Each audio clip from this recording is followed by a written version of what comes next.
अस्सलाम वालेकुम। आज मैं आपको बताने वाली हूँ कि ये मज़ेदार सा डेज़र्ट जो कि हमने सिर्फ 2 इंग्रेडिएंट्स से तैयार किया है, ये कैसे बनाया जाता है। और ये जितना खूबसूरत नज़र आ रहा है उतना ही ज़्यादा टेस्टी भी था अल्हम्दुलिल्लाह। तो मैंने सोचा क्यों ना ये रेसिपी आप लोगों के साथ शेयर की जाए। तो इस रेसिपी को बनाने के लिए 2 मेन इंग्रेडिएंट्स हमें चाहिए, वो है जेली और क्रीम। तो सबसे पहले मैं रफ़ान या नेशनल जेली का कोई भी पैक लूँगी। अब इससे हम 2 कप जेली बना सकते हैं। तो सबसे पहले मैं 1 कप जेली तैयार कर लूँगी। सिंपली पानी आपने बॉयल करना है, उसमें जेली का मिक्सचर डालना है और जेली तैयार। जैसे ही थोड़ी सी ठंडी हो जाएगी हम इस बाउल में इसको डाल देंगे ताकि ये थोड़ी सी सेट हो जाए।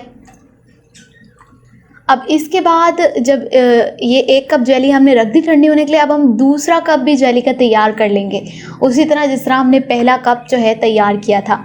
अब इसको भी हम 5-10 मिनट के लिए ठंडा होने के लिए छोड़ देंगे। अब इसके बाद आप एक बाउल लें और उसमें 1 कप फ्रेश क्रीम ले लें, या फिर मैंने इसमें मिल्क पैक की क्रीम ली है। अब आपको मीठा ज़्यादा पसंद है तो मेरी तरह आप ऊपर से 1 चम्मच चीनी का डाल सकते हैं। अब जो जेली थोड़ी सी जो भी आपके पास थोड़ी सी ठंडी हो गई हो वो आप इसमें मिक्स कर लें, और दूसरा जो कप हमने जेली का रेडी किया था ना, वो आप उसी बाउल में डाल के उसको फ्रिज में रख दें ताकि वो अच्छी तरह से जम जाए। अब इस तरह जो है जेली और चीनी को हम अच्छी तरह से क्रीम में मिक्स कर लेंगे। और अब इसके बाद मिक्स करने के बाद जो जेली हमने फ्रिज में रख दी थी जो अच्छी तरह जम गई है, उसके ऊपर ये मिक्सचर हम पोर कर लेंगे, यानी कि आराम से इस मिक्सचर को उसके ऊपर डाल लेंगे। अब आपने करना कि ये है कि इसको 5 से 6 घंटे फ्रीज़ होने के लिए देने हैं। मैंने इसको रात में शाम में बनाया था और सुबह इसको उठाया था।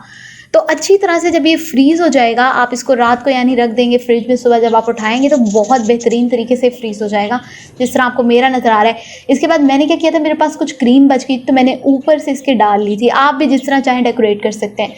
और फिर ऊपर से मैंने इसके ऊपर ये स्प्रिंकल कर दिए थे। इनका कोई टेस्ट नहीं होगा, इतना ख़ास टेस्ट नहीं आएगा, लेकिन ये इसकी डेकोरेशन के लिए। तो आपके पास ना भी हो तो इससे कोई फ़र्क नहीं पड़ता। That's it. अब हमारा मज़ेदार सा डेज़र्ट तैयार है। आप इसे आराम से खा सकते हैं और एंजॉय कर सकते हैं। अब इसमें नीचे जेली की लेयर है, ऊपर स्ट्रॉबेरी आइसक्रीम की मज़ेदार सी लेयर है। यकीन करें जितना खूबसूरत ये दिख रहा है उससे ज़्यादा टेस्टी है। मुझे फीडबैक ज़रूर दीजिएगा और मिलते हैं अगली वीडियो के साथ।